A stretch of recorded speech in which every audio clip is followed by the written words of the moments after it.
Introduction to trigonometry. இந்த சாப்டர்ல example 1 பார்க்க போறோம். என்ன கொடுத்திருக்காங்க?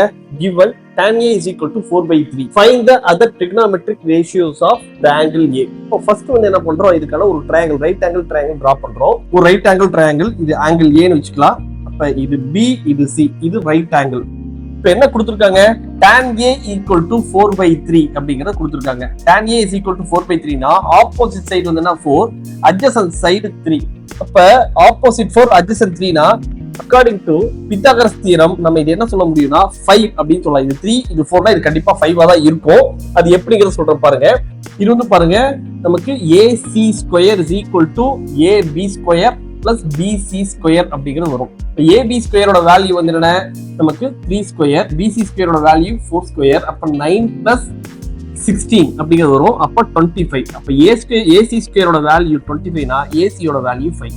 இப்ப adjacent opposite இந்த வேல்யூ இருக்குன்னா ஹைப்போடெனியூஸ் இந்த வேல்யூ தான் இருக்க முடியும். இந்த மாதிரியான செட் ஆஃப் நம்பர்ஸ் இருக்குல்ல, இது வந்து என்ன சொல்லுவோம்னா பித்தாகரன் ட்ரிப்லெட் அப்படின்னு சொல்லுவோம். சரியா? இருந்தாலும் நம்ம ஸ்டெப் படி வந்து என்ன பண்ணலாம், இந்த AC is equal to 5 அப்படிங்கறத ஃபைண்ட் அவுட் பண்ணிட்டோம். நெக்ஸ்ட் இப்ப ஒரு ட்ரையாங்கிள்ல 3 சைடுமே தெரிஞ்சிருச்சு. இப்போ வந்து என்ன பண்ண முடியும்னா நம்ம அதர் ட்ரிகோனோமெட்ரிக் ரேஷியோஸ் என்ன அப்படிங்கறத பார்க்க முடியும். இப்ப ஃபர்ஸ்ட் வந்து பாருங்க sin A வேணும் அப்படின்னா என்ன பண்றோம்? Opposite side divide by hypotenuse. Opposite side வந்து பாருங்க 4, ஹைப்போடெனியூஸ் வந்து 5. அதுக்கு அடுத்து நமக்கு cos A வேணும் அப்படின்னா நம்ம என்ன பண்ணலாம்? adjacent side divide by hypotenuse. adjacent side 3, hypotenuse 5.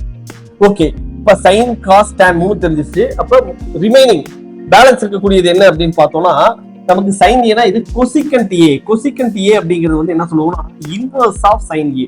அப்ப inverse of sin A னா என்ன வரும்? 5/4 அப்படின்ட்டு வரும். அதுக்கு அடுத்தது secant A. secant A அப்படிங்கிறது வந்து என்ன? inverse of cos A. cos A ஓட இன்வெர்ஸ் என்ன வரும்? நமக்கு 5/3 அப்படிங்கிறது வரும். அதுக்கு அடுத்தது cot A. cot A ஓட இன்வெர்ஸ் வந்து என்னன்னா cot A ங்கிறது tan A ஓட இன்வெர்ஸ். சரியா? cot A is equal to 1/tan A. அப்ப இதோட வேல்யூ வந்து 3/4. அப்ப வந்து பாருங்க நமக்கு ஒரே ஒரு trigonometric ratio tan A னா என்னன்னு கொடுத்துறாங்க. அதர் trigonometric ratios கேட்டிருக்காங்க. நம்ம sin A, cos A, cosecant A, secant A and cot A எல்லாத்தையும் ஃபைண்ட் பண்ணிட்டோம். ரொம்ப சிம்பிள்.